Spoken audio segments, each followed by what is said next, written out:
guys, welcome back to the channel, and today we're going to be reacting to 10 things that will shock you about Croatia.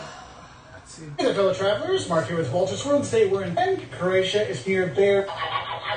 Look, these are not soft white sand beaches. These are stone beaches.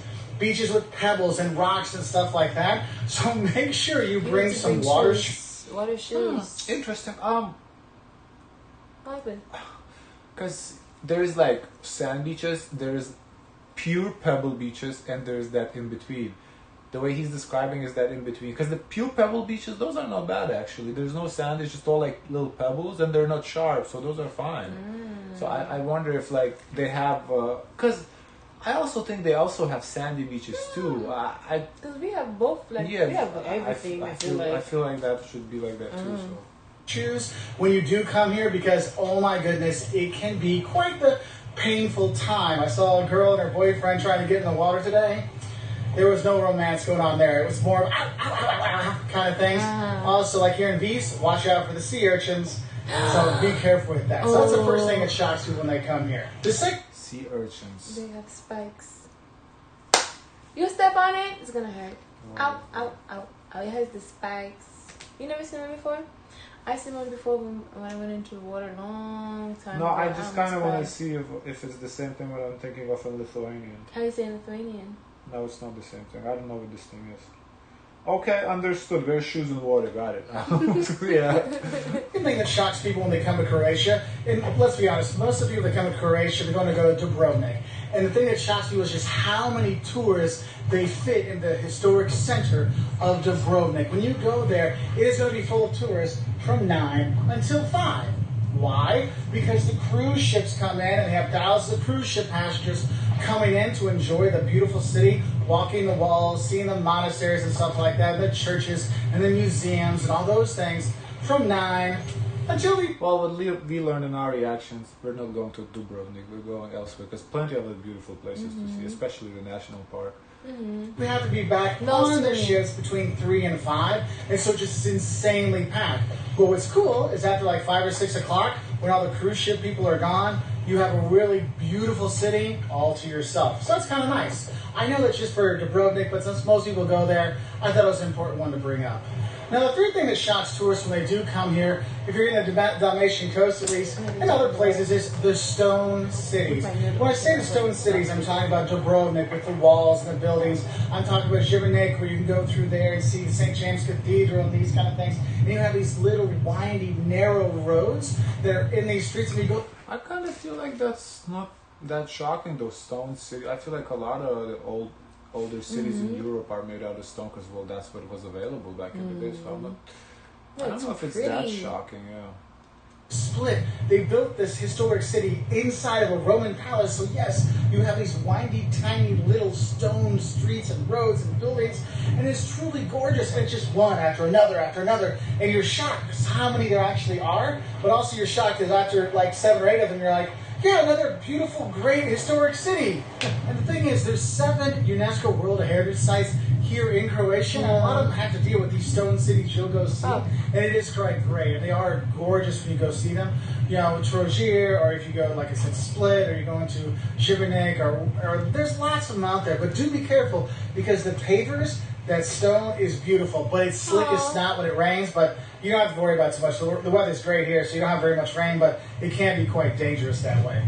Now, the fourth thing that's going to shock you when you come here is how you can see the historical influences in the architecture throughout the country, okay? Yes, you're talking about the Venetians who came through and ruled here 500 years ago, so you can see the loggias in a number of cities. You can feel that Italian... I think we saw that in one of the videos where they said there's influences of 4 different cultures in the architecture, so I think... that's what he's kind of alluding to. Feel when you are in Istria, like, you know, Rovin and Pula, and yes, in Pula you can see the Colosseum that's literally right on the waterfront, which is just gorgeous. Rovin, walking through, and you see that influence, and you're down here in Dalmatia, you can see it as well. But also something more recent, you can see the Habsburg influence. If you go to Zagreb, the capital, it does have a lot of buildings that remind you of the Viennas, the Budapest kind of things like that, which is really cool. Now, the fifth thing that shocks tourists when they come here is the intense heat and sun you do have in the summer months. July and August, I mean, you can get 35, 40 degrees Celsius, like 100 Fahrenheit when you are here, and it can be oppressively hot, okay? Ooh. So what I recommend is try to come on shoulder seasons so you miss the tourist hordes. I mean, there's still tourists that come here all year round, but it's really bad in July and August. But also, you can avoid that heat. And also, going along with that heat in the summer, oh man, the bugs, oh. I was here a few years ago with the kids, and literally I thought all the blood in my legs had gotten sucked out by mosquitoes. So do watch out for those. So that might surprise you a bit. Now, I wonder how he visits all these places, because we see him, like, I feel like in all the countries we react to, how he manages to go everywhere. Wow. 6 things that are shocking when you hear it. I guess you wouldn't be that shocked when you see what a beautiful country this is, but how proud the Croatians are of being Croatian. And the thing is, it's not just they're proud about being Croatian.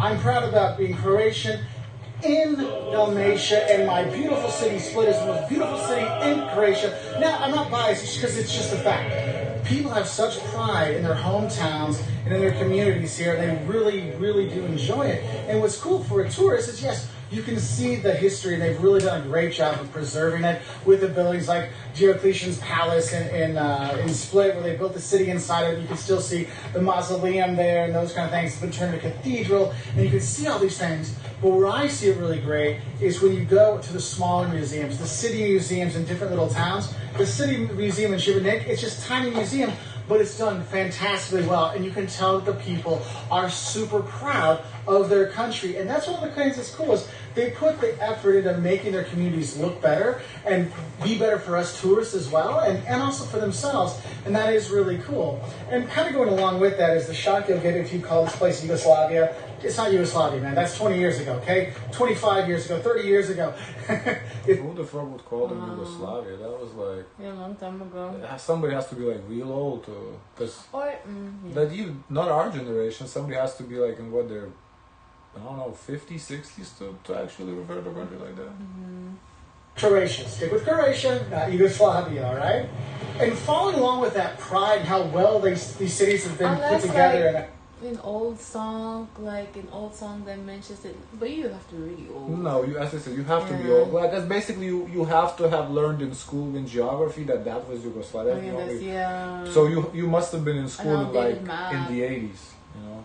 And how they're designed and how easy it is for tourists. This really goes into the shock of how great the tourism infrastructure is in Croatia. Not just on the beach in Dalmatian coast or Istria, but throughout the country. You've got tons of buses. You can take the train. Yeah, and based on what we've seen, it does seem that Croatia is one of the biggest industries is tourism, so I would expect that. Some places, you've got ferries that go to the islands you can get to, tons of restaurants, tons of hotels, tons of bars and clubs. I mean, there's a ferry in Hvar that will take you to a club that only starts after midnight. I mean, they have all these things for you, which is great for a tourist. It kind of shocks you because a lot of people think, oh, Croatia, that's Eastern Europe. They don't have any service. They don't have any of those things.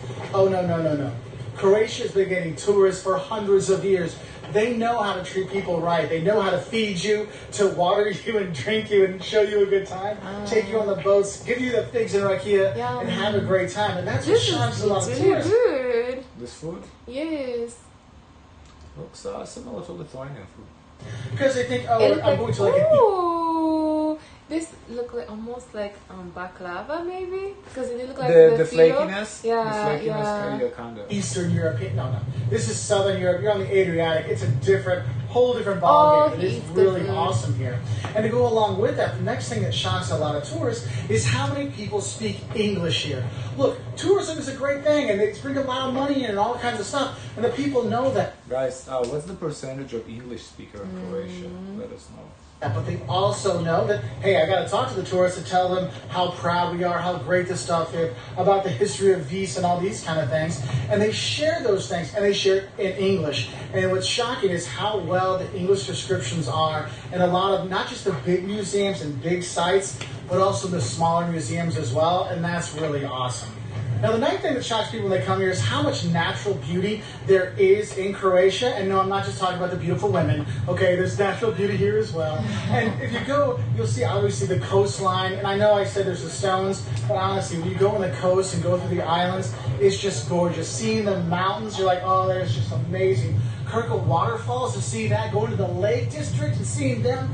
Oh man, it is just one of the most beautiful and amazing, naturally beautiful countries in Europe. And you understand why so many tourists come here, because it is truly gorgeous, okay? And I guess I'll roll this on to the last one. The 10th thing you're going to love when you come here is just how affordable it is, or I should say you're shocked about it, even though it has tons of historic sites, UNESCO World Heritage Sites, great beaches, sailing, diving, islands, history, all this great stuff.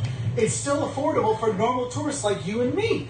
And that's 6 years ago. I don't think it's as affordable right now, because when we see the prices in Dubrovnik especially, it didn't seem that affordable. Yeah, I don't, because we saw the guy, like, he was still pretty recent.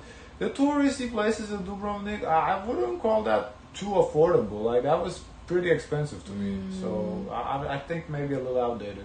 That's what's great about it. You can go eat at the restaurant on the square. Yes, it's going to be a bit pricier, but it's still cheaper than, you know, going to anywhere in Germany or France and stuff like that.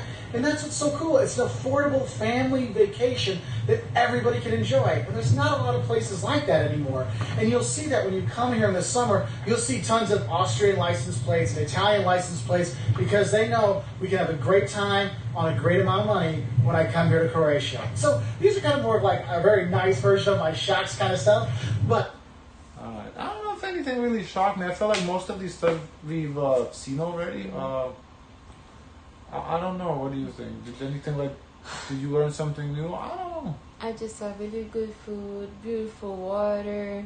I just wish, like, you know, things didn't change so quickly in 6 years, because we're just like reviewing in a 6-year-old video and we see current times now how much differences there are. I feel like everywhere got more expensive, you know, during COVID. That's the thing. Like that year, it's just not exclusive to Croatia. I feel like everywhere all over the world, the price is just. I just hope that the places maintain its natural beauty, you know? Guys, of course, we want to know your thoughts. So free to like, comment, and subscribe.